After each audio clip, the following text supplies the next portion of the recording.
All right, well, thank you everyone for joining us today.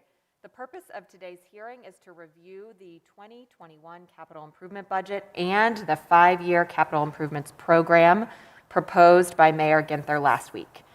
This is our second hearing covering this budget proposal, and yesterday's hearing can be viewed on the city YouTube page.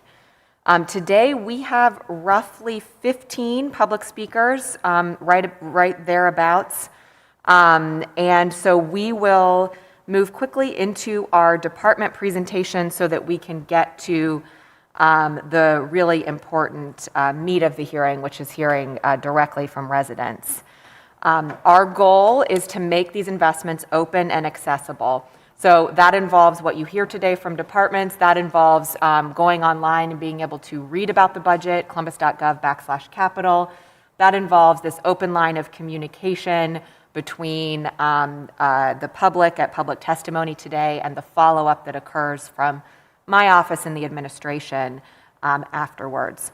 So what you will hear about tonight is this year's capital improvements budget, and will likely also reference the 5-year capital improvement plan. There are two distinct pieces of legislation, but the capital improvements budget is where the real dollars are spent over the next year. And with that, I want to quickly thank a couple people and then turn things over to the department. So first and foremost, I'm really grateful to the area commissions and civic associations who work very closely with our office on an ongoing basis to help inform us of their capital priorities in their neighborhoods. They all volunteer their time to advocate for their neighborhood, and no one is more of an expert on investments in their neighborhood than the people who live there. So we're grateful to them. I'm grateful to the finance staff of the finance department and the administration for their hard work, Director Joe Lombardi and his team. And Kyle Sieverhart in particular. I'm also thankful to our team on council, James Carmine and Matt Erickson, for their hard work in getting these hearings together and getting us to our target date for reconsideration of the budget, which is this coming Monday. I'm also joined by Councilmember Mitch Brown to my right, and Councilmember Emmanuel Remy will be here as well. So with that, we will start on... Hello. Oh, hello, Councilmember Tyson. I can't see the speakers on the screen, so hi, I had no idea. All right, well, thank you so much for being here with us. So I will give an opportunity for Councilmember Brown or Councilmember Tyson to say anything they'd like at the top of the program before we go into our first department presentation, if you'd like. Let's move it to our department All right, presentations. Councilmember Brown says let's move to the first department. So we are joined by Deputy Director Chris Long on behalf of the Finance Department. Good afternoon, President Pro Tem Brown and members of council.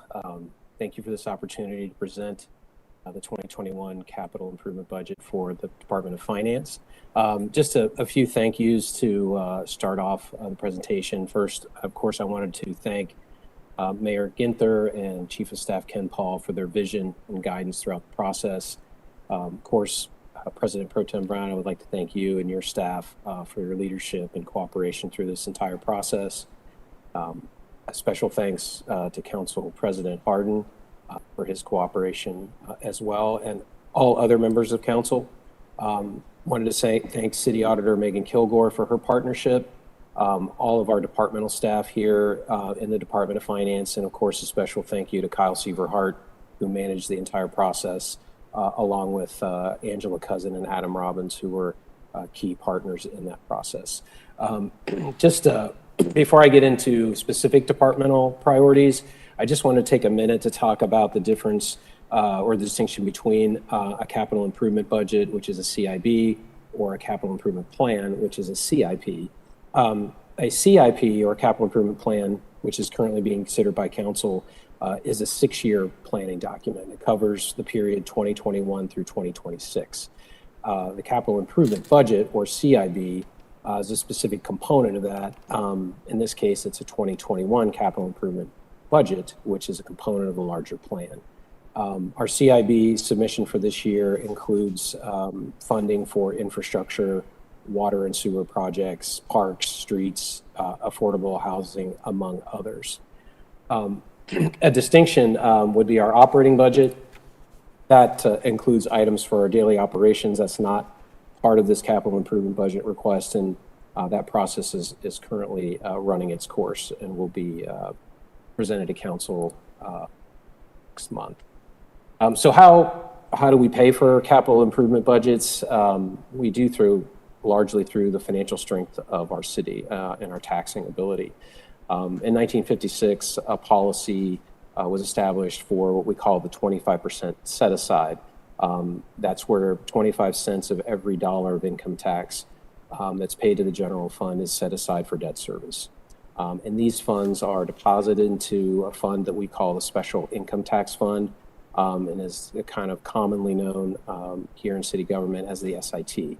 And this is used to pay for things like streets, health and safety facilities, recreation and park improvements, and affordable housing. Utility fees are different, and these are any debt issued from enterprise facilities. Those are supported by utility fees, which are obviously the fee structures of ratepayers across the city. These debt issuances support water and sewer lines, street lighting, plant improvements. No income tax dollars are used to support utility infrastructure. As always, we're very proud to talk about our AAA bond rating as a city. Many thanks to Auditor Kilgore for her leadership in this area. Our AAA bond rating allows for us to enjoy lower interest rates on bonds and notes, and those lower interest rates obviously generate savings, which allow us to then have extra capacity for more capital improvement projects. Nearly 74% of our general obligation debt is paid off in 10 years, and 84% of that is voter approved. In addition, we have some self-imposed fiscal policies and credit enhancements which allow us to enjoy lower interest rates. One of the most widely known is what we call our coverage ratio. It's a 1.5 coverage ratio, which means for every dollar that we expend out of the Special Income Tax Fund, we have to bring in $1.50. So that 50-cent differential is what we call our coverage ratio, and again allows us to enjoy higher bond ratings and lower fees. We're also proud to say that since 1956, we've had in excess of over 100 bond issues go in front of voters. 95 of those have passed, and the most recently was 2019. That's a 94% approval rating by our voters. So we're very thankful for their support and the confidence that they placed in us. Now on to the finance department specific component of this larger plan. Our budget, the finance department budget that is a combination of several things: planned projects, new money that will be issued via this capital improvement budget, as well as carryover dollars. And carryover dollars are just what they sound like. They include previous bond sale proceeds that remain unspent. The budget in its entirety is $1.26 billion. So that's across the entire city. It includes SIT, it includes utilities, it includes carryover. Just a brief breakdown of that. Of the entire $1.26 billion capital improvement budget, roughly $513 million of that is supported by the SIT. $690 million is supported by utility fees, not income tax dollars. And $57 million of that is supported by other funds, like internal service funds and permanent improvement funds. So that's just a breakdown by funding source of our capital improvement budget. New monies, meaning specifically what we will issue bonds for to generate new dollars. Of that $1.26 billion, $766 million will represent new funding, meaning bonds issued and proceeds from those bonds deposited with the city. Of that $766 million in new funding, roughly $303 million of that is SIT supported, income tax supported. $458 million of that is issued for the Department of Public Utilities, and Assistant Director John Lee is with us today to speak more to that. and then $5.1 million is supported by other funding sources. Our capital budget provides opportunities for job creation and enhancement of our neighborhoods. We're very happy about that and proud of that. And now drilling down within our finance budget, we have some items for affordable housing. We have pools and park improvements, forestry plans, firehouse design, a new firehouse design on the far northeast. We have a new police substation, which will be located on the Hilltop.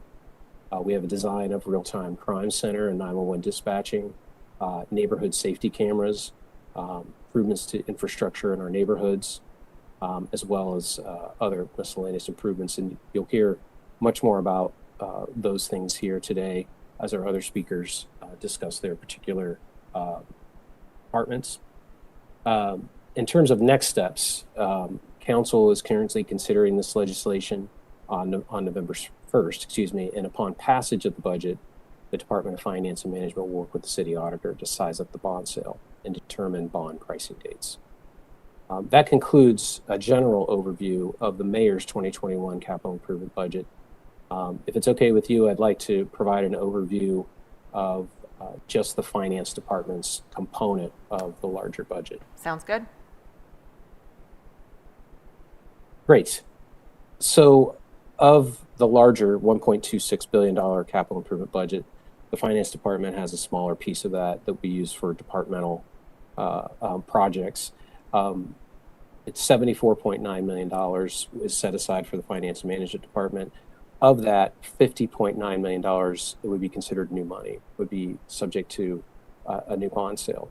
Some of the overarching priorities or projects within the Department of Finance include $8.1 million, which would be investment in in facility renovations and repairs. These would be just for the upkeep of city facilities. There'd be $2.2 million, for North Market building improvements. These would be for the market themselves, not for peripheral investments, but actually in the market. And there's $9 million for renovations of 2 floors at Columbus Public Health. The idea is to provide more workspace for Columbus Public Health staff and free up more room to provide services to our residents. And finally, there's $17.6 million set aside in the finance department capital budget for the design of a new municipal court building. That concludes my briefing. I wanted to thank you again, President Pro Tem Brown, for all your support. And to view the entire capital budget, residents can visit www.columbus.gov/capital. Thank you so much, Deputy Director Long. If there are no questions on this portion, I will move into public safety. We are joined by Deputy Director Gian Gardella of the Public Safety Department to detail his department's budget. Thank you, President Pro Tem Brown, members of council. On behalf of Safety Director Robert Clark, I want to thank you for allowing me to present information regarding the Public Safety 2021 capital budget. Capital budget for safety is approximately $33.75 million in new funding. It is focused on the mayor's priorities of protecting Columbus neighborhoods by designing new police and fire facilities, including a real-time crime center and a 911 emergency call center. Also designing a new police substation and a fire station. Implementing additional neighborhood safety cameras, purchasing new fire apparatus, replacing police and fire radios, and renovations at the fire academy, the Joint Administration Building, and various facility improvements. The capital budget, as I mentioned earlier, allocates $5.75 for the renovation of a current space at 1185 East Broad Street to house the Police Internal Affairs Bureau and the Fire Professional Standards Office. This Broad Street property is a 2-story city-owned facility. It has about 13,000 square foot of office space. Work on renovating that building started earlier this year with a capital fund certification. Is expected to be completed by March 2022. Both police internal affairs and the fire professional standards will move from the current lease space that is presently on East Long Street. A total of $10 million is the proposed for design of a real-time crime center and a new 911 emergency call center. $7 million in new funds will be allocated in the 2021 capital budget, combined with $3 million in existing capital funds for design of these facilities. Public Safety is presently assessing, along with the Office of Construction Management and Finance and Management, locations for both of these facilities. A real-time crime center will integrate and centralize technology and intelligence, improve officer responsiveness, as well as provide officers with up-to-date information before arriving on scene, which will increase officer safety. It will also improve interoperability with other law enforcement in the area. The 911 emergency call center is often our first port of contact for people in need. The present facility houses approximately 180 employees. It's 24/7 operation. The current facility has been in use for approximately 30 years. As Columbus grows in population and geographically, a larger, modern facility is needed so that public safety can continue to support police and fire services. The capital budget proposes $5 million, as mentioned by Mayor Ginther 2 weeks ago, for land acquisition and design of a new police substation in the Hilltop. Current facility in the Hilltop is located at 2070 Sullivan Avenue. Sometimes it's also known as Precinct 19. The substation is old, it's small, it lacks areas for the community to engage with police. The City of Columbus is actively seeking property in the Hilltop area and hopes to begin design of a new substation as soon as possible once the land has been acquired. Fire Station 36 is proposed. We do have land available in the far northeast. There's $2 million proposed in a capital budget for design of a new fire station in that area.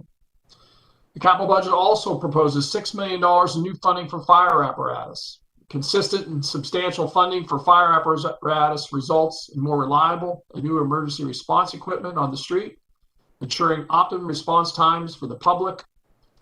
With this new funding, the fire division will be able to procure 5 engines, 1 tiller ladder, and 6 EMS transport vehicles, as well as the extraction tools, electronics, and communication equipment that are necessary to operate these apparatus. The budget also proposes $1 million to install additional neighborhood safety cameras. The city's neighborhood safety camera program began in May 2011 with the installation of 111 cameras in 5 Columbus neighborhoods. Those initial neighborhoods were Hilltop, Mount Vernon, South Linden, Wyland Park, and along East Livingston Avenue. The initial investment was $2 million. The system has periodically expanded over the years so that now there are 248 cameras in the original neighborhoods, as well as additional cameras in North Linden, downtown, Franklinton, and the Far East. This $1 million investment will permit approximately 30 to 40 additional camera locations, and these would be new camera locations, not replacement for the existing camera system.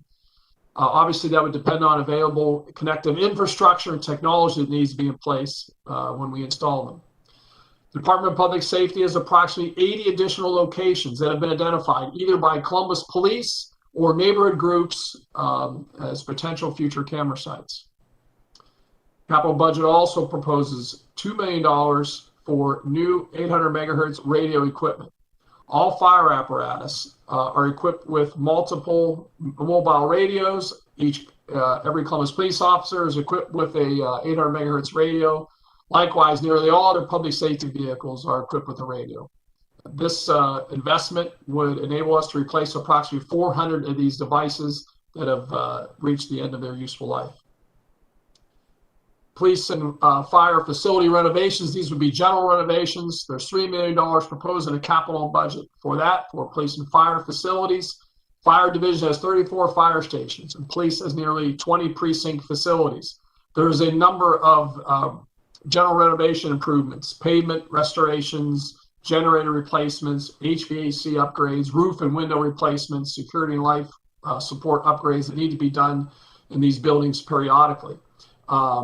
So we are proposing approximately $3 million for that. Some of the current projects, for instance, underway with these kinds of funds, we are doing 2 elevator replacements in fire facilities. We have a fire bay extension. We have some HVAC and generator replacements also in our facilities undergoing right now. In addition, there is $2 million in capital funds proposed for the fire training academy specifically. And this would be to renovate the women's locker room and restroom facilities, as well as repair the pavement in the parking lot and address other facility issues related to the fire academy. Lastly, public safety has $1.5 million in capital carryover funds for additional server storage space related to the body-worn camera program in police. Public safety is currently working towards replacement of the current police body-worn cameras with new updated models. Many of the current body-worn cameras went into service approximately 5 years ago. Due to the number and length of time that video is held, these funds will permit the procurement of additional computer storage units and allow public safety to store more camera video. Thank you for your time. I would be happy to try to address any questions you may have. Thank you so much, Deputy Director Dan Gian Gardella. Are there any questions from my colleagues? Hearing and seeing none, I would like to move to the Public Utilities Department. We are joined by Assistant Director John Lee. Good afternoon, everyone. President Pro Tem Brown and members of City Council, thank you for the opportunity to present an overview of Public Utilities 2021 capital budget. Our budget is supported by rate dollars and includes $693 million in total funding, with $458 million in new funding and $234 million in carryover. Our total 2021 to 2026 CIP totals $2.4 billion. I will briefly highlight a few of our projects and the important neighborhood improvements we plan to make.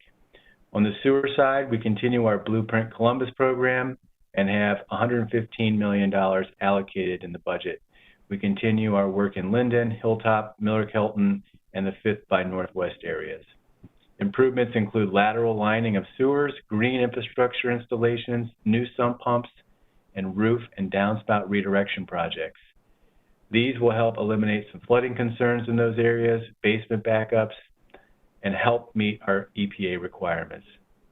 The budget also includes $29 million for an important green project at our Jackson Pike wastewater plant, where we're turning biogas into energy to help run the plants. On the water side, we have $22 million in the CIB for our new automatic meter reading program. This project will upgrade everyone's water meter, allowing better access to billing and consumption data and monthly billing options. Water line replacement projects will also continue in 2021 and 2022, and we have $57 million targeted for this. We have water line projects planned in the far south area, mid-east area, Hilltop, and Northland. We also have over $104 million for improvements at our 3 water plants. These dollars help us maintain equipment, enhance treatment processes, and address aging infrastructure. On the storm side, the 2021 CIB includes $25 million in new funding to help mitigate street and yard flooding and improve overall drainage. In North Linden, we have $1.2 million budgeted to help with surface flooding. Plans to bid this project are scheduled later this year, with construction underway in 2022. We also have $5 million for storm improvements in the Franklinton area, which experiences street flooding, and $8 million in the Mid-East community area that will improve drainage near East Livingston and South Hamilton. Both projects are currently under design. Finally, for our division of power, streetlights are always of interest to area residents to improve aesthetics and for safety. The 2021 CIB includes dollars for streetlight improvements along Cleveland Avenue and East Main Street, both with new decorative lights, and streetlights are also being installed along Hall Road and South High. All these projects are under construction now and will be completed later this year and in early 2022. We also have $13.4 million for smart street lighting. This project will convert the city's existing streetlight system to a smart lighting system. This will upgrade LED lights, basically upgrade high-pressure sodium lights to LED lights and install a new control system. Our goal is to convert all existing street lights over to LEDs in the next several years. Our Phase 1 contract will start in Linden with replacement of over 2,500 existing lights, and future phases are planned along Livingston Avenue as funding is available. President Pro Tem Brown and members of City Council, thank you for your time. This concludes my comments on the 2021 capital budget, and I'd be happy to answer any questions you have. Thank you so much, Mr. Lee. And we do get frequent feedback about public utility improvements from our area commissions and civic associations. And I'm sure we'll have some comments and questions for you in public testimony as well. Next, we will move to the Department of Public Service, which probably wins the gold medal for the most requests from residents in the capital budget process. So we are joined by Fiscal Manager Andrea Losick, or Losick, I'm sorry. I don't know which is correct. The floor is yours. Thank you. Good afternoon, President Pro Tem Brown, President Hardin, and members of council. Thank you for this opportunity to speak briefly about the Department of Public Services proposed 2021 capital improvements budget. The proposed public service capital improvements budget totals approximately $221.5 million, made up of $88.6 million in new funding and $132.9 million in carryover funding. And this will invest in roadways, sidewalks, bikeways, bridges, and other projects that will improve the quality of life in our neighborhoods. As in past years, the centerpiece of Public Services proposed capital budget is the city's resurfacing program, which is $34.4 million this year, comprised of $21.1 million in new funding and $13.3 million in carryover funding. Of that $34.4 million, $22.2 will go towards the resurfacing of roadways across city neighborhoods, and that work will consist of milling the existing pavement, overlaying with new asphalt, minor curb replacement, installing ADA wheelchair ramps, and some full-depth pavement repair. Typically, during the year, the department will bid out different packages or projects related to resurfacing, and this year we have broken it down into two major resurfacing projects, and that first one is estimated at $11.6 million. And this will include the repair and resurfacing of 64 streets and construct 157 ADA curb ramps along those streets. And project two is estimated at $10.6 million, including the repair and resurfacing of 84 city streets and constructing 433 ADA curb ramps along those streets. Also included in that $34.4 million resurfacing program is $3.1 million for the urban paving projects. And these are joint resurfacing projects between Columbus and the Ohio Department of Transportation. Another $150,000 will be used to crack seal and slurry seal 189 streets citywide. The Department of Public Service uses crack sealant and slurry sealant products to maintain streets in between resurfacing treatments. Also included within the proposed capital improvements budget are other high-level investments that are being made within our neighborhoods. This is including the right-of-way acquisition and utility relocation for the State Route 161 from I-71 to Cleveland Avenue project in the Northland community. $700,000 is budgeted in this 2021 proposed budget, and the project will leverage another $1 million provided by the Mid-Ohio Regional Planning Commission. $12.7 million will provide for the construction of Hudson Avenue project, and this project is completely restructuring Hudson Avenue from I-71 to Cleveland Avenue in the Linden community. For the bridge rehabilitation program, included in this year's capital budget is new funding in the amount of approximately $3.4 million, and this will construct the Parsons Avenue Bridge wall for $1.2 million, and also the Whittier Street Bridge and shared use path widening project for $990,000. For the bikeway development program, this year's capital budget includes $2 million in funding, including $700,000 to be used to design a shared use path on Sankis Boulevard, and $400,000 in right-of-way acquisition for the Worthington Woods shared use path. This year, we will be making a significant investment in our pedestrian safety program in the amount of $6.7 million. Of that, $1.5 million will be used to invest in right-of-way and construction of the Maple Canyon Avenue sidewalks project. Around $245,000 will fund the city's share of the Kingsford Road sidewalk project, and that is partially funded through a grant via the state of Ohio's Safe Routes to School program, and will primarily serve the Eakin Elementary School in the Hilltop area. And we'll also use an additional $2.2 million in and invest those in sidewalks around our Celebrate One area. Again, I would like to thank Council for the opportunity to present Public Services Proposed 2021 Capital Improvement Budget, and I am happy to answer any questions. Thank you so much for your detailed presentation regarding the investments of public service in this proposed capital budget. Are there any questions from my colleagues? Seeing and hearing none, we are going to move on to another big hitter in requests we get from residents, our Recreation and Parks Department. We are joined by Mr. Craig Murphy, Capital and Strategic Planning Administrator for the Recreation and Parks Department. Mr. Murphy, the floor is yours. Okay, well, good afternoon, President Pro Tem Brown and members of Council. Thank you for this opportunity today to present our proposed 2021 capital budget.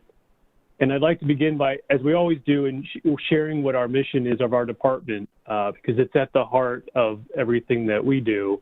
Our mission is to connect the people of our community through the power of nature, wellness, and creativity. We are fortunate to be able to invest in this mission because of our support from this budget. From our 2021 capital budget, Recreation and Parks proposes $50.7 million in new capital support. This represents $22.8 million in base funding and $27.8 million to support unfunded priorities. The department is advancing $40.8 million in carryover funding, much of which has already been encumbered. So all of this funding, all this capital funding goes to supporting these assets as well as investing in the growth of our recreation and park system. In 2019, we adopted a new capital model internally allocating dollars. And so this creates a level of discipline for us to make sure that we're both taking care of our assets in our system as well as maintains this an ability for us to grow and serve more people.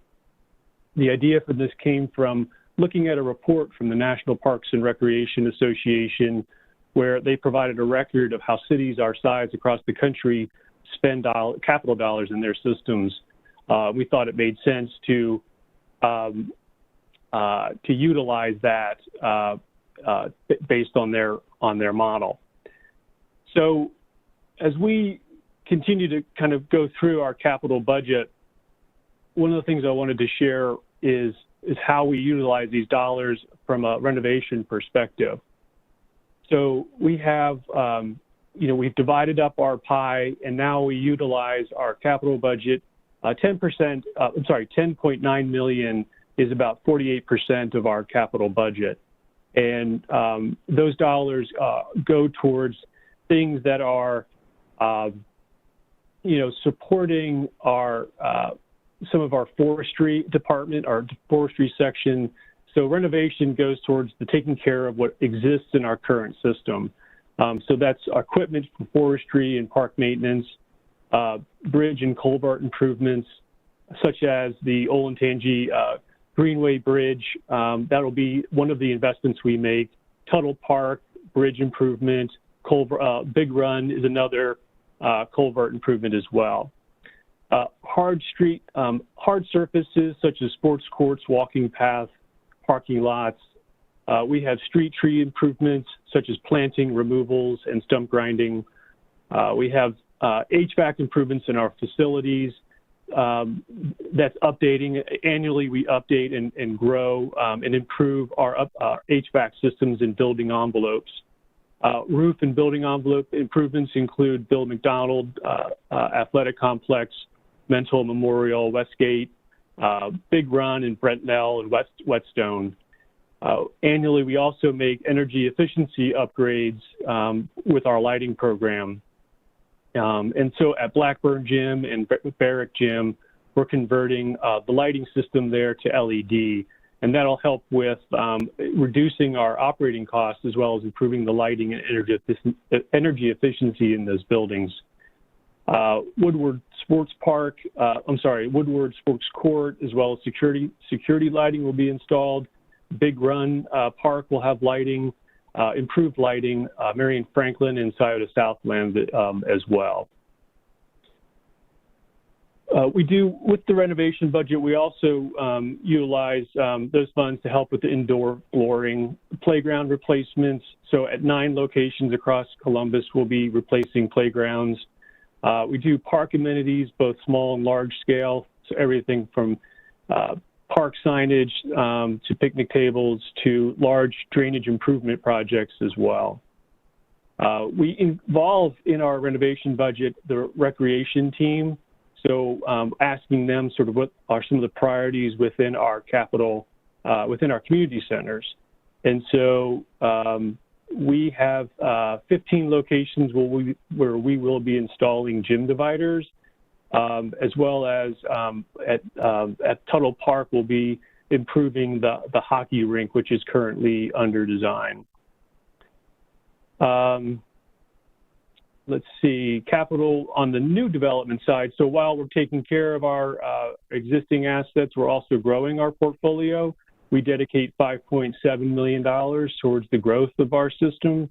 So that looks at greenways and multi-use trails, new park development projects such as West Case Road, Eastmore Green Line, Wilson Road Park, Gender Road Park, Alkire Road Park, and then the Glenwood Natural Area as well is another park project we're doing this year.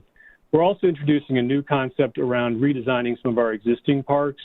So we'll be taking 3 of our older parks in our system, one on the south side, one in north central, South Linden area, and then southwest Columbus, and improving and doing a master plan there, and then next year going back and doing some of the updates. We dedicate about 7% of our budget towards acquisition of new parkland.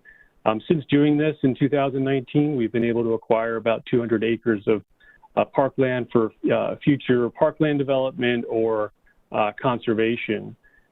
We do this in a very focused way. We're looking at the 10-minute walk to a park or a greenway. And so we're very targeted in our approach. And then we also use state and outside funding to support that.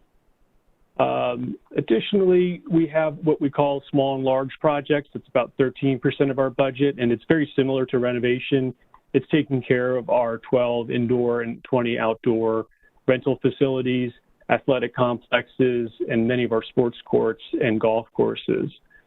Finally, we have 2 forms of sort of funds. One is called an opportunity fund, and from the time we submit our budget until the time it's funded, opportunities come before us. And so we reserve about $600,000 towards this purpose.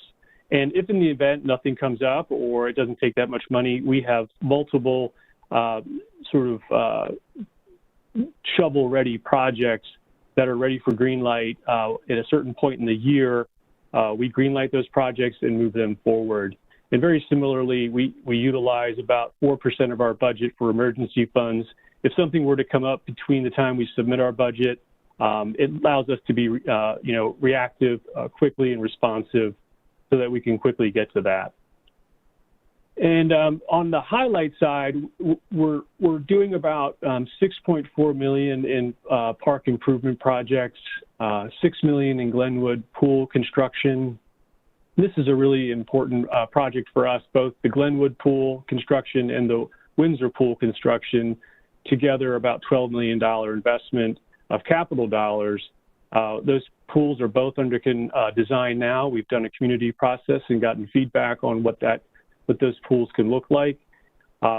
Next is $2.5 million for the Climate Action Plan, the Comprehensive Energy Management Plan implementation. That's we have about 13 of the city's 25 sort of underperforming buildings. 13 belong to recreation and parks. And so this $2.5 million will help us with an upfront, upfront automation and smart controls, making some improvements to those HVAC systems. And then finally, we have $1.5 million to the dedication of our implementation of the Urban Forestry Master Plan. We're very excited about this. We've been pretty aggressive with our goals, and this will help provide both the staff support we need, the equipment, and then also with the planting of trees in the community. So I appreciate the time and opportunity. And finally, just thank you, Council President Pro Tem Brown and members of council and the mayor's office. If there's any questions I could answer, I'd be happy to do so. Thank you so much, Mr. Murphy. And thank you for that overview and all the hard work of the department, and particularly on the urban forestry master plan, which we are really excited to see those initial capital investments underway. Our final presentation will be from the Department of Development. If there are no questions, I will proceed to Director Mike Stevens. The floor is yours. Good afternoon, Chair Brown, members of council. The Development Department uses capital funding to generate wealth and encourage upward mobility by leveraging private investment to increase affordable housing within our neighborhoods and create jobs. Our 2021 capital improvement budget request is $68 million. This includes $35 million for affordable housing and community development initiatives and $33 million for economic development projects. Affordable housing is our highest priority. The goal is to foster a housing market where every household with a full-time wage earner can obtain housing and to effectively supplement the market where we cannot achieve the goal. We are investing approximately $35 million in affordable housing and community development initiatives.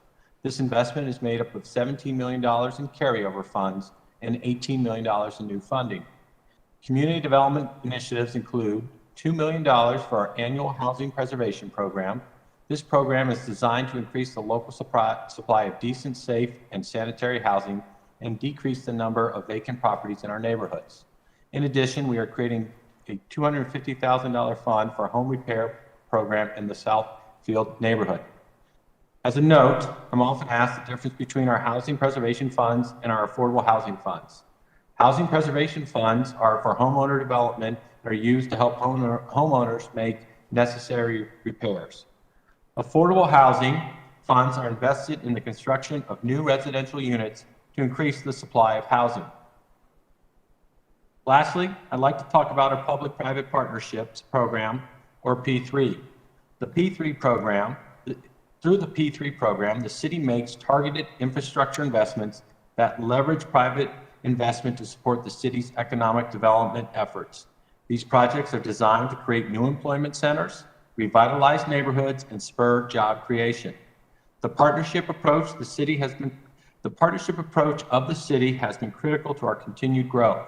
Over the past 5 years, we have leveraged $28.77 per $1 of city capital investment. This concludes our 2021 capital budget proposal, and I'd be happy to answer any questions. Thank you so much, Director Stevens.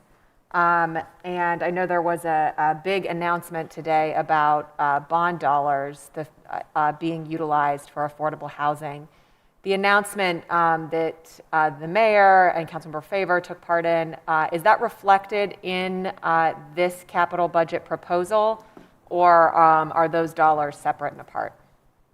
No, that is partially reflected in this proposal. What we laid out today was the plan on how we were going to use the voted bond authority that the residents approved back in 2019 for $50 million of affordable housing bonds.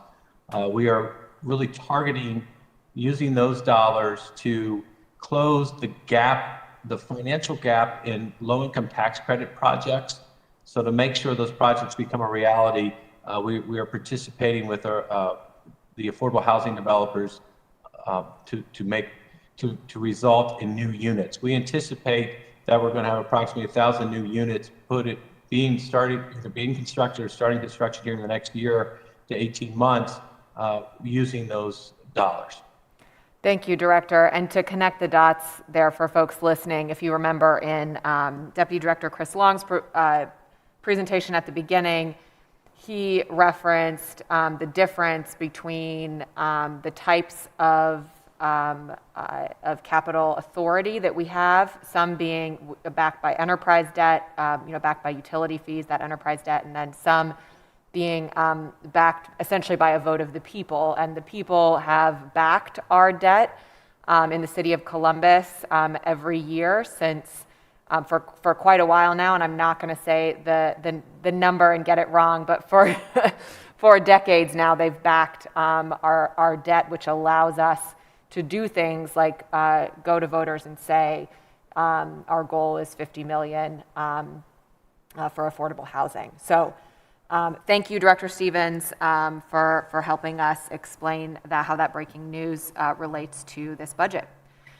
That concludes our department testimony, our department presentations. Thank you to each of the directors and team members at the departments. We are going to move to public testimony now, and we will take those in the order of when people signed up. We will start with those who are present in chambers here. We have 3 members of the public present here in chambers, and we will take their comments first. A reminder that there will be a 3-minute limit on remarks so that everyone has their time to speak, because we will then go into the dozen or so, let's see, exactly 12 people who've signed up to speak online as well. So Ms. Zerka Abed, Andrea Russell, and then Casanova Griffin. Those are our 3 here in person. So if you want to come up, Ms. Abed, and kick us off. We will, of course, answer what we can here today, follow up with answers we don't have, and direct questions to directors as needed. And again, you have 3 minutes, and welcome again to Council Chambers. My name is Zerka Abed, and I serve on Hilltop Area Commission as the Public Safety Chair. I'm also the founder and executive director of My Project USA. On behalf of thousands of at-risk children from hundreds of underprivileged Bantu, Somali, and other families that I serve, I'm here to request the Council to help us purchase an indoor soccer facility, purchase and upgrade the Hilltop Youth Empowerment Center building on Sullivan Avenue, and proper maintenance of the Wilson Road Park, the home field of Hilltop Tigers. The Columbus Dispatch called Wedgwood Apartments the deadliest location in the city of Columbus in 2017. Since then, more youth have lost their lives, got addicted to the drugs, have joined gangs, and have been incarcerated. A total of 16 people have been murdered in this neighborhood since 2016. One 16-year-old and all other young men under 25 years or so. Regardless of the severe situation, our mayor has not stepped in this neighborhood and have not met yet with the survivors and have done nothing to help out yet.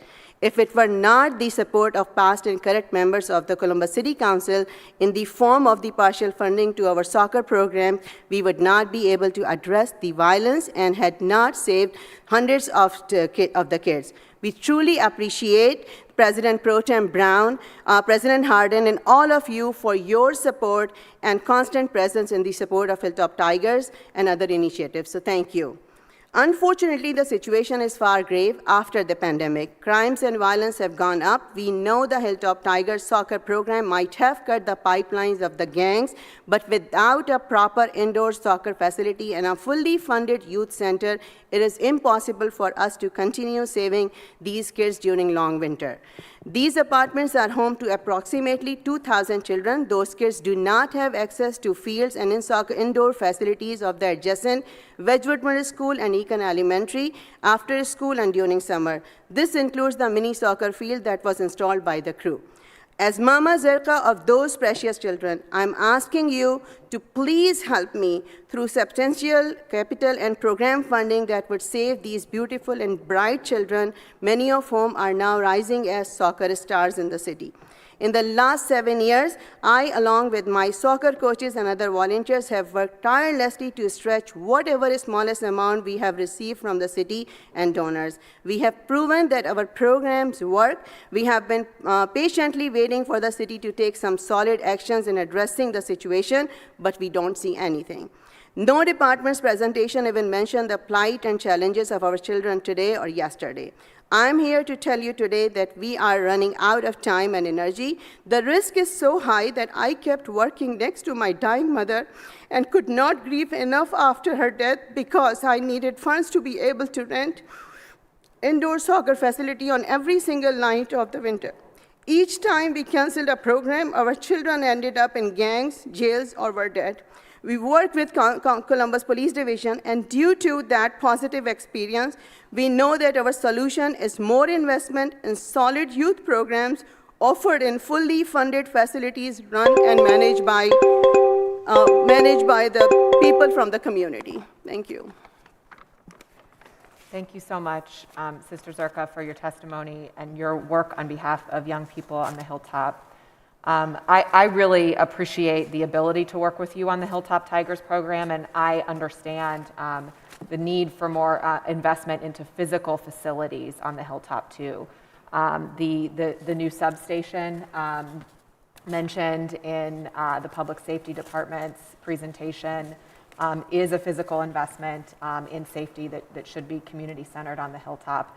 And we will work to make sure that there are more community facilities too. And I want to congratulate you on the hard work you did to open the Hilltop Youth Empowerment Center, which is powerful when you walk in. You can tell the heart behind it and what it will do. So thank you again for your passionate testimony, and we will follow up and continue to work with you. Thank you so much. Appreciate it. Without having a solid indoor facility through winter, it is impossible for this to save these children, and I've seen it over the years. We have lost so many. We can't afford it. So thank you so much. Thank you. Ms. Andrea Russell, you are next, and on deck is Mr. Casanova Griffin. Hi. Hi, good afternoon, President Pro Tem Brown and City Council members. I'd like to thank you for the opportunity to be here today and thank the Mayor's office as well. My name is Andrea Russell. I'm the chair of the Northland Area Commission, and I bring some peace and thanks for helping us with some of the concerns that we've had with the infrastructure in our area.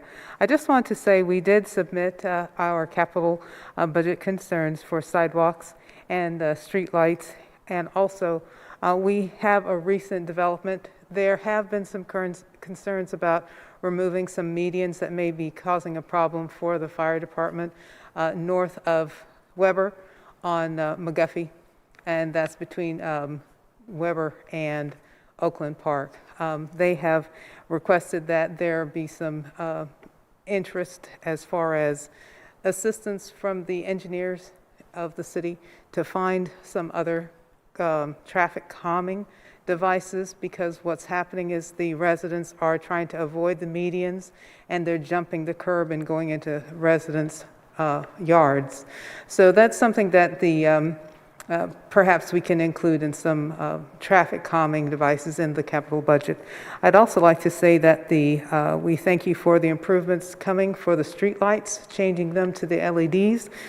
In the interim, we have had a lot of street lights that have been out and not maintained. We have had youth being struck. We do have a lot of pedestrians in the Northland area, so we just want to ask to make sure that there is money to maintain the street lights. We did want some clarification on some of the items on the budget, clarification as to whether the sewer system is going to be cleaned or replaced. We do have a 100-year-old sewer system in the Linden area, and we are having a circular motion of the water being pumped out from blueprint sump pumps into the sewer system that is cracking and leaching that water back into the ground, which is coming back into the homes. So we just wanted to find out what kind of timeline is going to be in place and if there is money actually for replacing those sewer and water runoff lines. I'd like to also address the fact that we have a need for flashing crossings. We do have several areas in Linden where the community has vigorously been complaining about not having crossings between the 71 Interstate Exchange and Cleveland Avenue. We do have 2 street lights that stop traffic, but there is nothing between McGuffey and 71. There has been a concern about the funds going toward putting in a bike path and walk and improving the condition of the road, replacing the road, but there do not seem to be any indication as to pedestrian crossing safety measures. So that's something the neighborhood is very concerned about. The business owners along Hudson are also concerned that they're going to be losing business because of the infrastructure change to Hudson, that they won't have anywhere for their customers to park. So those are our concerns. Thank you so much. Thank you so much, Chair Russell, for your service on the Area Commission as well. And may I ask Assistant Director John Lee if you have an answer for Chair Russell regarding whether the sewers will be cleaned or replaced? Yes, thank you, President Pro Tem Brown. And we plan to do probably a little bit of both, actually. As I mentioned in my testimony, we're going to start out in 2022 with more of the surface stormwater issues. What you're talking about is really under the surface when we get into the actual sewers themselves. And so right now, we have some design contracts underway where they're looking and making recommendations about which sewers will be replaced, which ones will be lined. The lining component is probably not going to happen until 2028. But in the meantime, we're going to be working up on the surface, doing green infrastructure installations, and then we'll move into that mainline lining work. And that will actually line any cracks in the sewer. That will help contain water and improve the sewer. If they're beyond repair, then we will replace them when we're in there. I know there's been some concerns in the area about basement backups and flooding. Again, the surface flooding. There was a large amount of rain last year in 2020 in the spring. We received complaints and concerns throughout the city. And what we can say for residents now is to really take advantage of our backflow prevention program. What that will do is allow a device to be installed on the lateral, the sewer lateral that exits the house, to kind of close whenever there is a large rain event. It'll close and hopefully prevent the backup. But there is a maintenance requirement that residents need to take advantage of and learn how to maintain that device, because if it's not maintained, it's not going to work properly. And also, we've got a voluntary sump pump program. If residents do not have a sump pump in their home, they can get one installed for free. And the backflow prevention device is free as well. So we've got information on our website, and we can provide all this information and links for your residents. Thank you so much, Mr. Lee. And Chair Russell, I appreciate you emailing us with this, and we will follow up with that information as well in the email with my office that you initiated yesterday. So you will be hearing more from us with those specifics. Thank you so much. Appreciate your time. Thank you very much.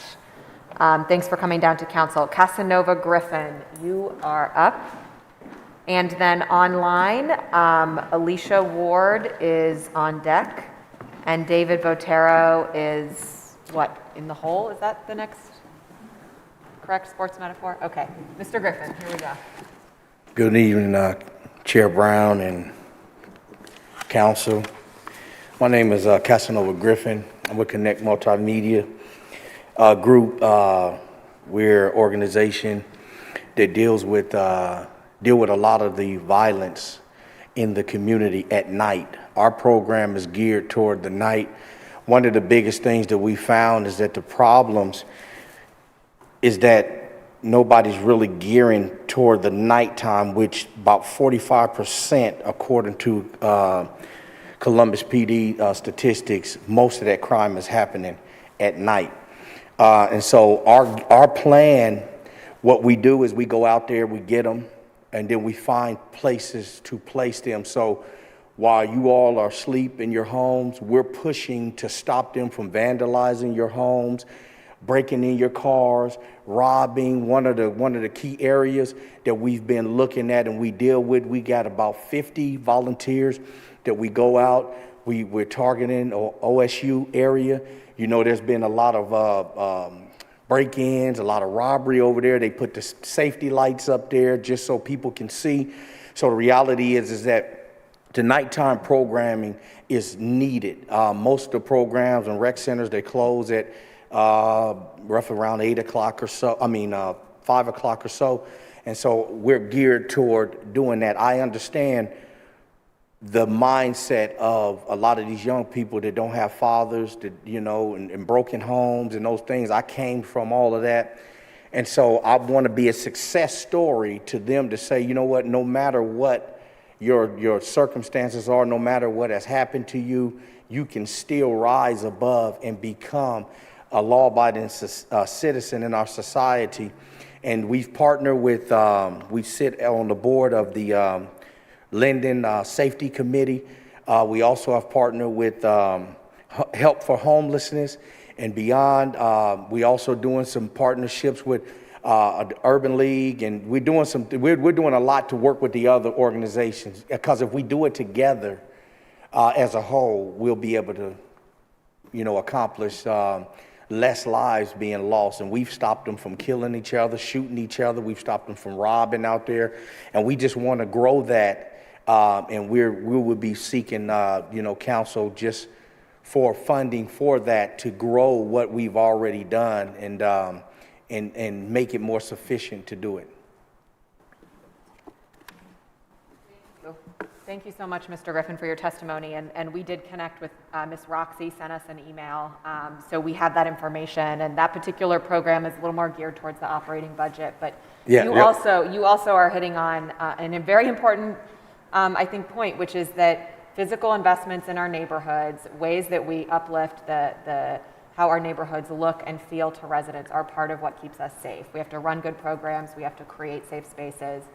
So thank you for being down here and talking through that with us, and we will stay in conversation. Yes, ma'am. And I just, as I lead the podium, the key thing is, if we get to them at night where they're hanging, we will stop a lot of the killing that's going on. Thank you very much. Thank you. Seeing any questions from colleagues before I move to online? All right, we are going to move into virtual testimony, starting with President of the Northland Community Council, Ms. Alicia Ward. Thank you very much, Council President Pro Tem Brown, and everyone, for this opportunity to advocate for the Northland area. As you know, a large number of our roads in Northland were formerly rural country roads and farmlands with no shoulders for the most part, and the infrastructure that goes with rural county. The city is now blossomed out there with many multifamily housing areas, et cetera, and the infrastructure has not built as quickly as the population out there. This has become a problem in many of the roads, and as well as with the sewage system. Some of the problems are out on some of the roads that have become actually in reality major city arteries, but still look and feel like rural country roads. Some of them are like Warner Road, Central College Road, Thompson Road, and other arteries along there that have not been updated enough. There has been some, but it hasn't kept up with how much that population out there has boomed. There's also a real lack of sidewalks that has become a dangerous situation on some of these roads, such as Ulrey Road between Dublin Granville Road and Warner Road. There's hardly any sidewalks along there, although there is a good number of pedestrian traffic as well as bicycles. And with the coming park that is going in at Warner and Ulrey, that's only going to increase the amount of foot traffic. Also, one that I know you guys have heard about for at least 30 years is Cooper Road, which is extraordinarily dangerous and for pedestrians, as it is 45 miles an hour with one lane each direction and blind corners, and with several things down there to attract the youth and stuff, like the Vineyard Church that opens their wonderful gymnasium up to the youth in that area to come shoot hoops after school hours and stuff like that. And there's a park down there with a baseball field and some playground equipment, and that attracts pedestrian traffic onto that road. But the road is extraordinarily dangerous for somebody on foot or on bike. And we also have a couple of other roads, similar circumstances, like Sunbury Road and Westerville Road, both between 161 and Morris Road, along those roads, where they have a lot of pedestrian traffic coming out of the apartments and areas there, heading down to Morris Road to go shopping at the stores there or to catch the bus routes. And there is not any sidewalks for them to walk on, and it's a dangerous situation for them. Some of the other neighborhoods have really have put in requests for street lightings to help make their neighborhoods more safe, such as Sharon Woods and Brandywine Meadows, and also the Teakwood Circle, or Chamberlain Circle, rather. Thank you very much for your time. Thank you so much, Ms. Ward, and we appreciate the Northland Community Council for working with us on capital budget priorities too, so thank you for your testimony. Next is David Votero, Commissioner of the Clintonville Area Commission.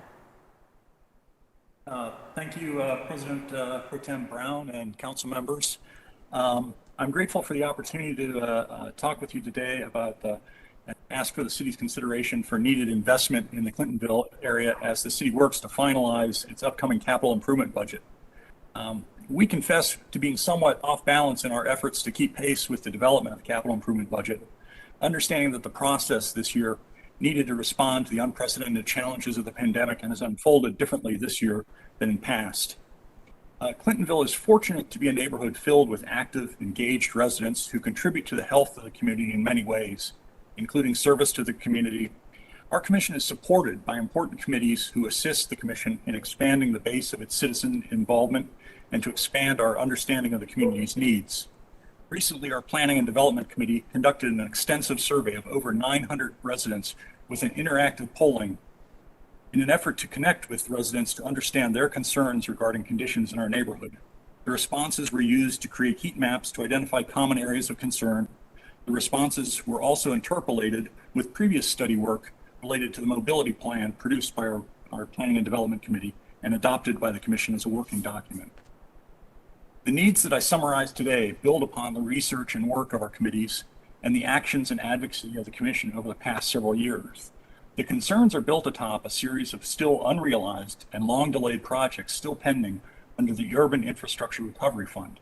Although the URF funding is separate from the city's capital budget, if these projects could be moved forward with assistance from capital funding, we would be supportive.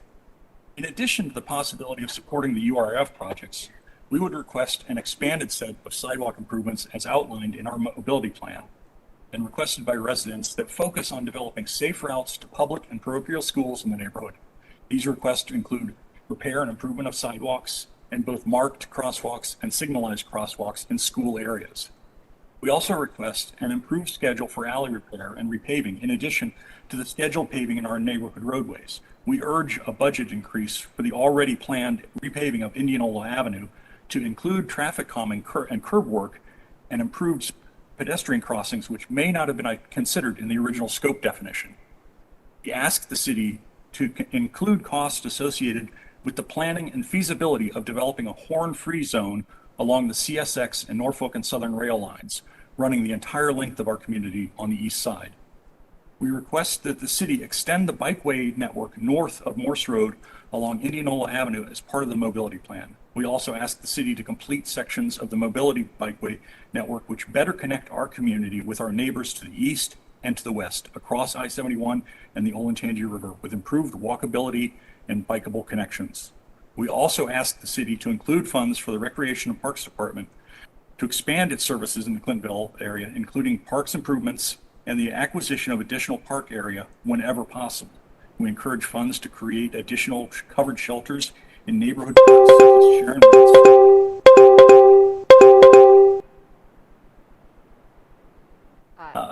Thank you for your time. Yes, thank you so much, Mr. Votero. Thank you for the participation of the Clintonville Area Commission.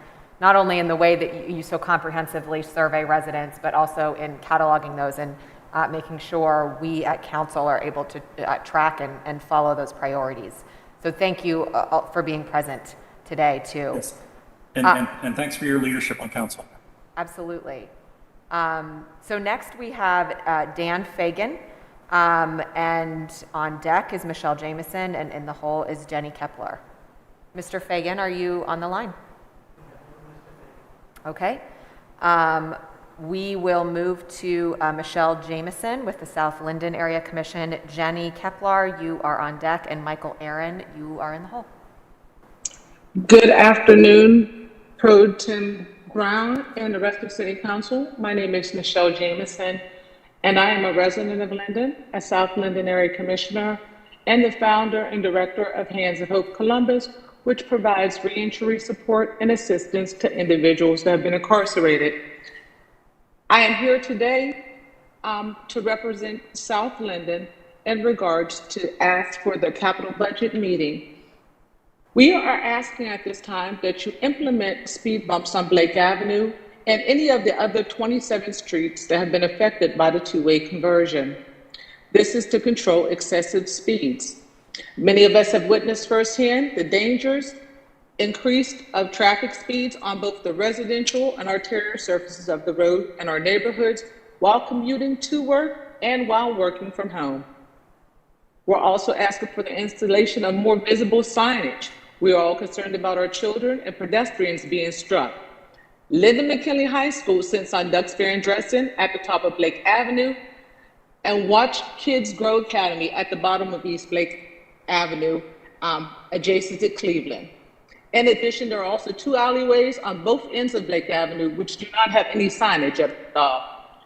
We're also asking for Windsor repairs to the sidewalks from Windsor Avenue to 17th Avenue. Specifically speaking, there are no sidewalks.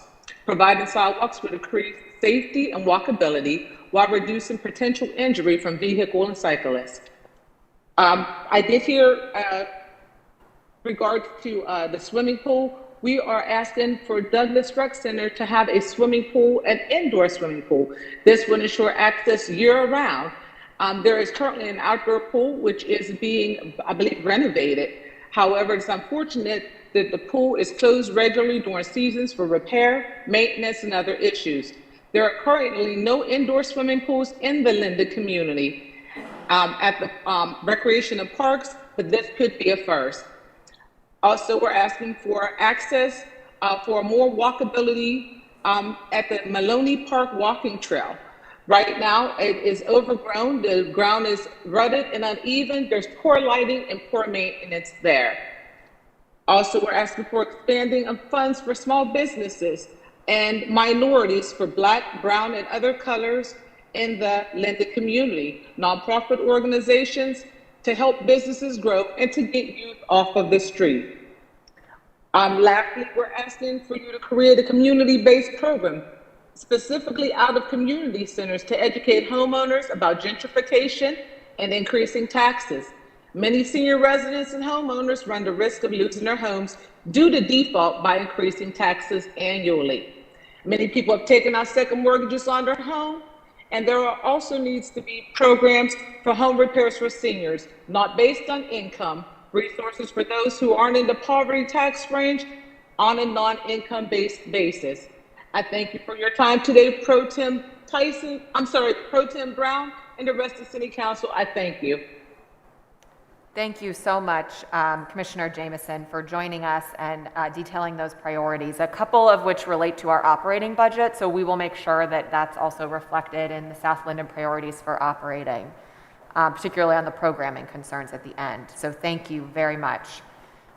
Next is Jenny Kepler with the Hilltop Area Commission, and Michael Aaron, you are on deck, and Asmara Williams, you are in the hole. Good afternoon, Council President Pro Tem Brown and members of Council. My name is Jenny Kepler, and yes, I am a member of the Greater Hilltop Area Commission as well as a historian for the Hilltop. And thank you very much for the opportunity today. I also want to thank you for the opportunity a few weeks ago when we took the bus tour on the Hilltop of our most vulnerable areas of our community. As a historian, one of the things that I've discovered in the last few years is that one of the big things that plagues us is actually a holdover from the years of redlining and segregation within the Hilltop. Areas east of Hague, in Highland West and South Central Hilltop, are very, very much in need of infrastructure upgrades and improvements that have long been overdue since the 20s and 30s. Many of these streets have not received any sort of upgrades or not many upgrades since that time, and it shows. We have trouble with flooding on all of our side streets. The sidewalks, which though we are individually responsible for sidewalks, a lot of those properties are now owned by absentee landlords, slumlords, landlords who don't even live in the country, much less the state, and who do not care about the condition of their sidewalks. So those haven't been replaced or repaired in ages. Eroded curbways, anything that can be done for the Hilltop east of Hague predominantly would be of great benefit to all of us. The long-lasting effects of segregation and redlining have led to the continued flourishing of the opioid epidemic and the issues of prostitution on Sullivan Avenue. And part of that is the lack of stable infrastructure east of Hague. So I would really appreciate your consideration in that regard. I'd also appreciate some assistance with the John Burroughs Park.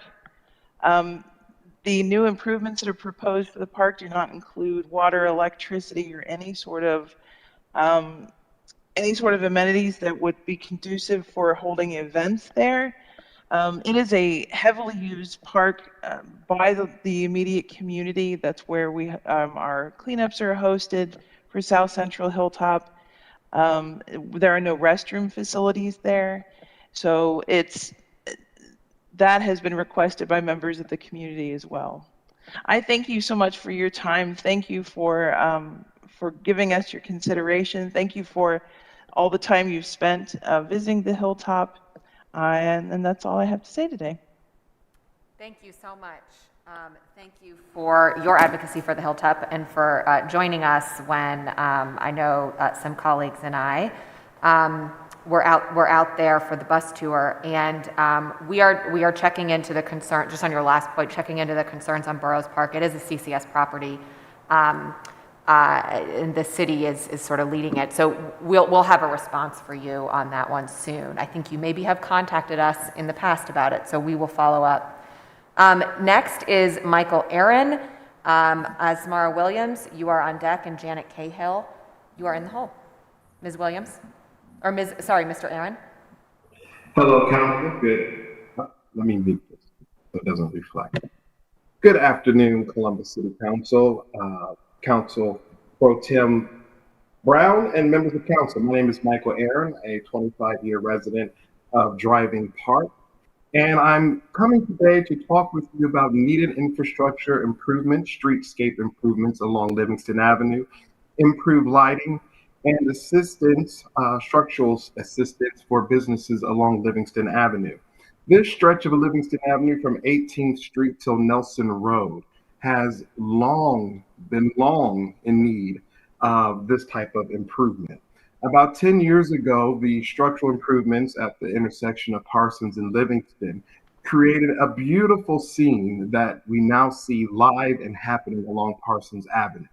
Recently, we were informed that structural improvements will take place and streetscape and traffic redesign will take place on Livingston Avenue outside of Driving Park, east of Driving Park, starting at Nelson Road down to James Road. So there's a section of Livingston Avenue that I can tell you we have been advocating for. And I first joined our area commission in 2003. That's almost 20 years ago. We're still having the same conversation. There are names that many will not know because they're newer to council, such as James Johnson and Herb Holloman, who they're now deceased, longtime advocates for many of these same changes and improvements. Livingston Avenue, this stretch in Livingston has not seen any development or infrastructure improvement since the 1950s, and we're in desperate need of it. I can tell you that developers and folks who are interested in investing in our community, businesses that we might have in our community, are not going to come here if the city of Columbus won't even invest. And for the life of me, it's hard to understand how the city can develop on one side, the city can develop and invest on the other side, but they leave our section between 18th and Nelson kind of in the red, kind of default. Like, well, we know we could help, but we haven't, but we'll talk about it. And even when I led the area commission, it was always a talk, but never a do. And we've kind of reached the point, and neighbors are really tired and concerned. We need something done. We need these improvements. These folks who are senior citizens deserve to see beauty in their community before they leave this world. And I would hope that they will get to see that. So the street lighting, the infrastructure improvements, the sidewalk improvements, the investments for businesses, of course, some of that is operating and programming. But these beautifications, we want our section of Livingston to look just as beautiful as Bexley, to look just as beautiful as Nationwide Children's Hospital and German Village. Our folks deserve that same type of attention and beauty and improvement, and it's been a long time coming. And really, those are my points. I know our Area Commissioner Danielle spoke about this yesterday, and there you have it.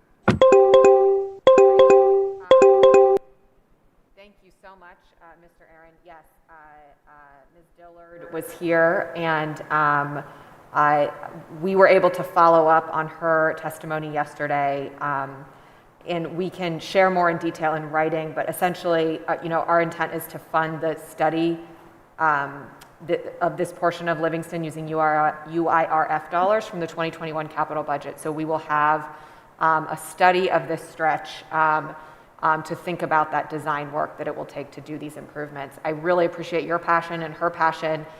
We have to approach our physical investments with equity in mind, and this is a glaring example of that. And Councilmember Remy spoke passionately about that in follow-up to Ms. Dillard's comments yesterday as well. So thank you.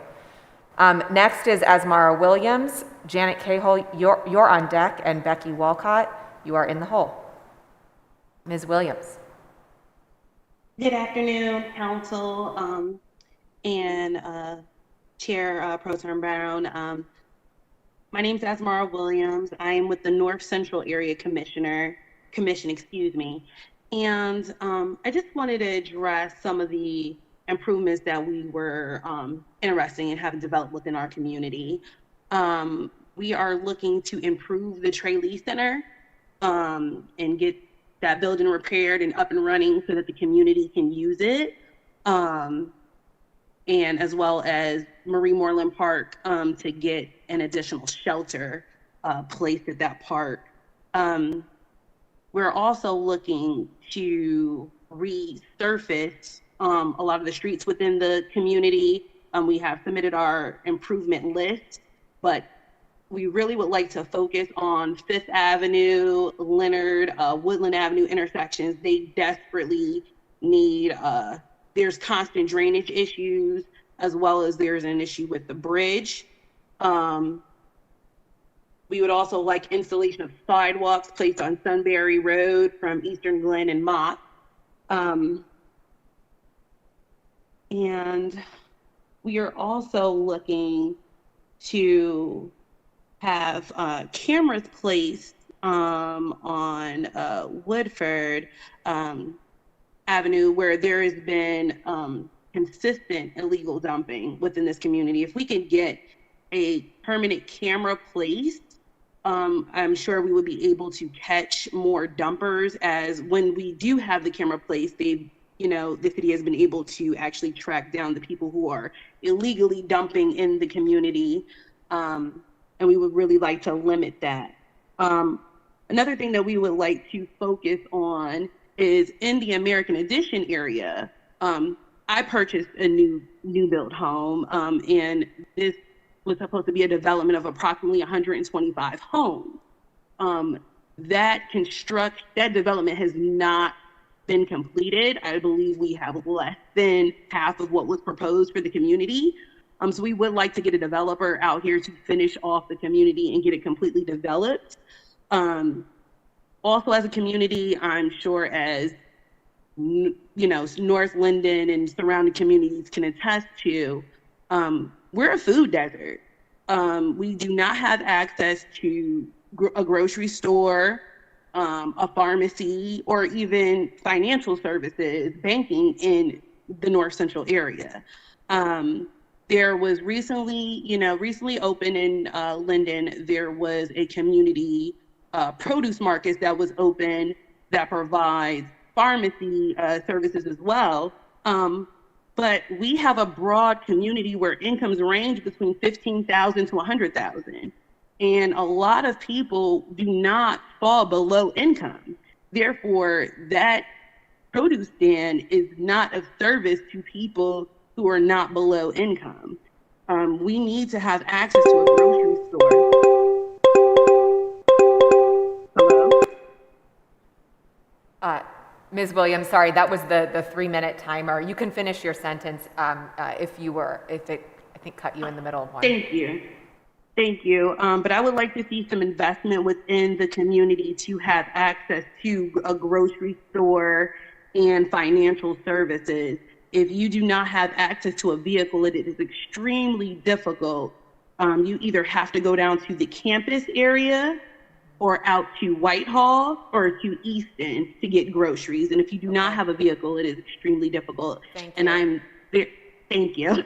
Thank you. I really appreciate that. I appreciate that detail. And in particular, one thing I can say offhand is your call out of Marie Moreland Park. And I know there are funds for the shelter there for replacement of the roof. So we will continue to work with the Area Commission on other ways we can support not just the park, but the many, many priorities that you detailed. So thank you for your representation of the commission. And thank you. Yeah, absolutely. So next is Ms. Janet Cahill. Becky Walcott, you are on deck, and Ms. Laura Fay, you are in the hole. Good evening, Council President Pro Tem Brown and council members. My name is Janet Cahill, and I'm a commissioner of the Westland Area Commission. The Westland area is west of 270 to the city limits, and from the Norfolk Southern Railroad tracks south then to Grove City Road. We're often confused with other neighborhood commission areas, so I wanted to qualify that. We did submit our budget recommendations, and of course at the top was a recreation center. We have 4 small parks that were turned over by developers in the middle of subdivisions after they were done. Other than that, we have nothing since there are no Columbus Public Schools in our commission area. There's no public school playgrounds either. The recreation center issue started in 2006 when $109 million was approved by the city to purchase land on West Broad Street, now known as the Broad Street Parkland. There was a picture taken in Mayor Coleman's office with the Westland Area Commission members celebrating that purchase and a promise to build a recreation center. This is 2006.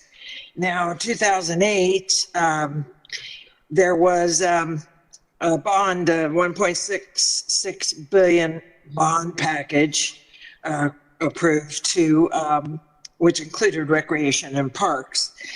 Fast forward to 2021, we still do not have a recreation center or any kind of community center for Columbus residents in the Westland area. And we keep being told to go to Prairie Township. Prairie Township is a pay-for-play fitness facility, costs you $25 to go in the door, and an annual membership is anywhere from $275 to $500 plus. This is not the type of recreation center that we are talking about and asking for. We have youth. We need youth indoor athletic facilities along with youth learning and art expression group activity spaces. We need adult large. We have a large population of veterans and seniors in our commission area.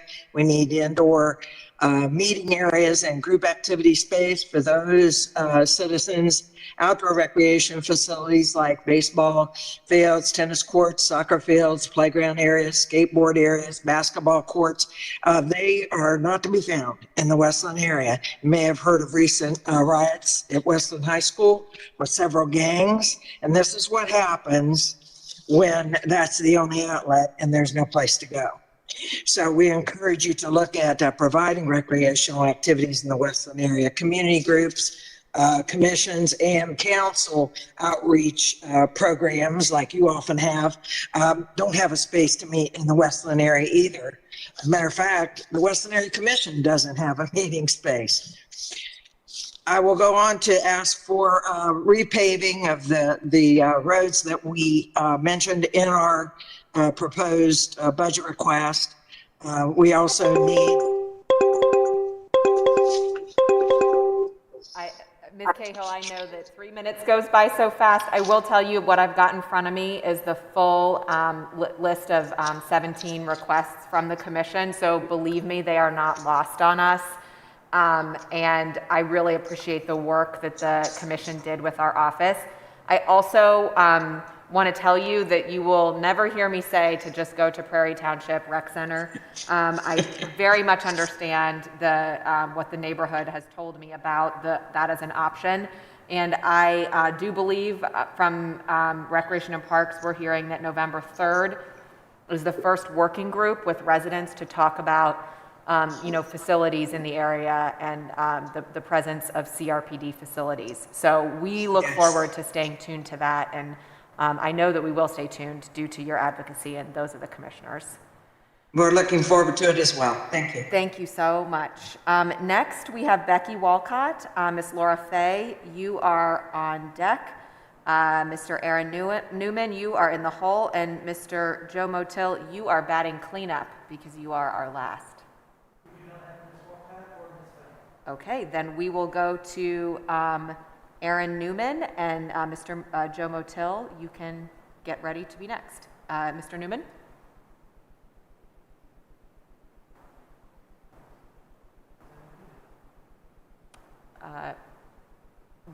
We're seeing that you're unmuted, but we can't hear you. Oh, I'm so sorry. There I'm you on. are. There you are. We came up quick on you because there were two unable to join. So it is. My apologies for missing that. I appreciate the opportunity. I've got a lot. I'll try to speak fast. But good afternoon. I'm Aaron Newman with the Far Northwest Coalition of Columbus. Thanks, President Pro Tem Brown, members of council. Thanks, Mr. Carmine, for connecting us all. And as always, thanks to the terrific city staff. Thanks also to our great downtown liaisons, Rebecca Deeds from the Department of Neighborhoods and JP Doorball with council for all their time and attention in the Far Northwest. I'd like today to share a few priorities of the Far Northwest Council Coalition Board and our neighbors.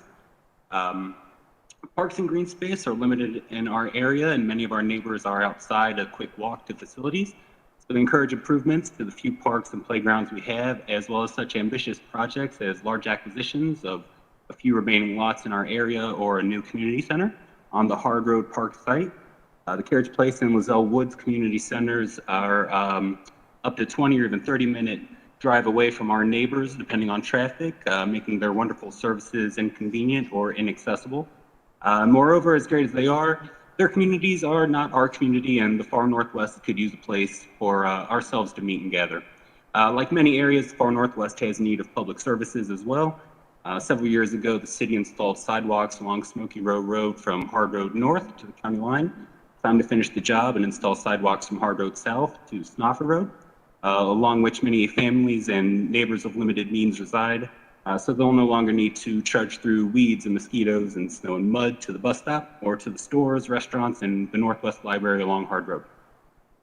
Residents have also requested bike and multi-use lanes through our neighborhoods, perhaps connecting the Olentangy Trail to the City of Dublin bike trail system starting at Sawmill Road. Residents have also recently raised concerns with growing rodent issues. So if public health and sanitation services could in any way be increased through the capital improvement budget, it would be greatly appreciated, and I'm sure not just in the far northwest.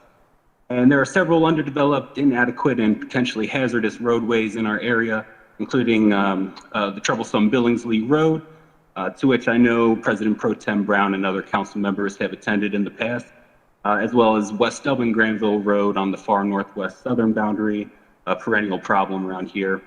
These are 2-lane rural roads serving as major arteries that are not keeping up with the pressures of new businesses and large developments along their corridors, and they and others like them need improvements sooner rather than later. Finally, just a couple process notes real quick. I'd appreciate it would be useful if we could access a copy of the budget with full searchable text with the ability to track items by capital planning area to know what improvements to look forward to in our areas. Sorry if I couldn't find that link. If that's available somewhere, I'd appreciate that. And, you know, despite our liaison's great communications and with appreciation for COVID's complications, public input's been a little limited. I think a couple sessions with, you know, a few dozen residents speaking out of all of our great many citizens is a little insufficient. And I'd personally encourage council to maybe table the budget a little longer to hold additional hearings. Thanks again for your time and consideration. I'm happy to take any questions or continue conversations with you or city staff. Thanks again. Thank you so much, Mr. Newman. And we appreciate the communication and collaboration from the Far Northwest Coalition. The Columbus.gov/capital does, on that website, I don't know if it's full searchable, to be honest. There are capital planning areas that you can click on through that link, Columbus.gov/capital. But I also want to just highlight for you a timing issue. Council obviously doesn't control when the administration introduces the budget to us. We do prefer a spring introduction of the capital budget and really a fall introduction by code of the operating budget, which will be introduced November 15th. COVID-19 severely affected that schedule because last year's revenue picture was so uncertain. Right when the shutdowns happened, that is when you would typically see a capital budget finalized and introduced. We were completely unable to do that because the way in which we introduce a capital budget, most of the debt for new projects is backed by the SIT, the Special Income Tax Fund. That is a set aside from the income tax. So not knowing our revenue picture made it just impossible for us to move forward. And we were very glad we had a capital budget at all last year, which was passed late in the year, similar to what you're seeing this year. The only time there wasn't one, I believe, was during the right after the financial crash, but we were really proud to get one going at all. We then needed the time to get those, the administration, not we because they run these projects, needed the time to get those going. And then to get new funding, a new bond sale to introduce us this year. This is a very long way of me explaining that what we're trying to do is get some capital projects going and continued as much as we can, get the bond sale going, and then move back to a spring schedule for capital budgets. I think that's important for the engagement process for both operating and capital. I also want to emphasize that while we just received the budget last week and we did table it on Monday and we will reconsider it this coming Monday, and while that is shorter than it typically is, we have a long process of engagement with our area commissions, coalitions, civic associations. Right in front of me, I'm looking at a 14-page document, 5,915 words of priorities that we've worked between our community engagement office, my office, and neighborhood residents to sort of catalog priorities. So I fully appreciate your timing concerns and considerations, and I do think that we will eventually, hopefully next year, get right back to the longer consideration process we've seen in years past. Thank you for letting me I dive appreciate in. that and look forward to that as well. And as a grunge listener, I also appreciate the flannel. Thanks so much. Thank you. With that, we will move along to our final speaker, Mr. Joe Motil. Are you there, Mr. Motil? Yes, can you hear me? I sure can. Go ahead. Okay. Who better to bat cleanup? Thank you, Pro Tem Brown, Council Members Mitch Brown and Emmanuel Remy. I'm speaking this evening as president of the Total Park CRC. While the Total Park CRC is grateful for the infusion of urban infrastructure recovery funds that are covering nearly 80% of the roughly $1.4 million Total Park Lower Field Improvement Project, I do want to note that this project's been in the works for 6 years before finally starting construction this past summer. And it's really much too long for a community project to finally come to fruition. But much of the thanks for this project really comes from the reality that comes from the University Area Commission and the residents of the University District for supporting this project and allocating nearly all of their 2020 UIRF funds towards the Lower Field Improvement Project. And although some capital budget dollars were spent on the Lower Fields Improvement Project, and finally providing air conditioning for the rec center and other much needed HVAC updates about 5 years ago, there is a need for capital funds to be spent on future expansion of the rec center and swimming pool, new playground equipment, restoration of the outdoor hockey rink as well. Total Park draws many folks from outside the University District's boundaries. And because of the nearby high-density student housing that's recently been built or is being proposed on West Lane in West Norwich, the park could very well see an increase in student use, along with the fact that officials at Ohio State don't seem to place a premium on open green space while they continue to bulldoze their outdoor student activity playing fields for new buildings at an alarming rate. There's also a need to address the stormwater runoff, which Rec and Parks officials know floods the lower parking lot at the end of West Norwich and part of the playing fields that are also located next to that parking lot.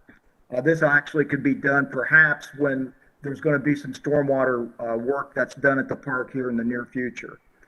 As you know, Recreation and Parks budget has been drastically reduced over the decades when former Parks Director Mel Dodge was in charge. And for years now, the department has relied heavily on volunteers, CRCs, and friends of various city park groups to help with funding and park upkeep. And Total Park CRC has been very fortunate to help provide additional funding for recreation center activities and other needs through its annual OSU football fundraiser. And over the years, the CRC has provided funds to help pay for playground equipment and the hockey rink and maintenance of it, park benches, trash receptacles, tables, chairs, bicycle racks, sports equipment, and more. But this year, 30% of our fundraising monies will be allocated towards the Play Scholarship Fund on top of the customary 5% handling fee as directed by Recreation and Parks Foundation. Our CRC is going to have to be much more selective on how we spend our funds and on what, and the park and its employees are also going to have to rely more on capital and operating budget dollars. So I am aware that some of these needs that I've outlined are currently being discussed with the department, and it is our hope that they will see the light of day in the near future. Thank you very much. Thank you so much, Mr. Motil. Right at that 3 minutes. And I appreciate that. And I hear you on the 6 years to the project and the frustration there. And we want to be able to turn things around sooner than that and as quickly as possible. I know we have some of this in writing, and I think as we're seeking more details from the department, we will follow up in writing on that. And thank you. Yes, thank you very much. So with that, that concludes the public testimony portion, which is the end of this capital budget hearing. A reminder that final consideration of the capital budget is slated for this coming Monday, November 1st. I want to again thank the administration, the mayor, the auditor, the finance department, especially Kyle Sieverhart.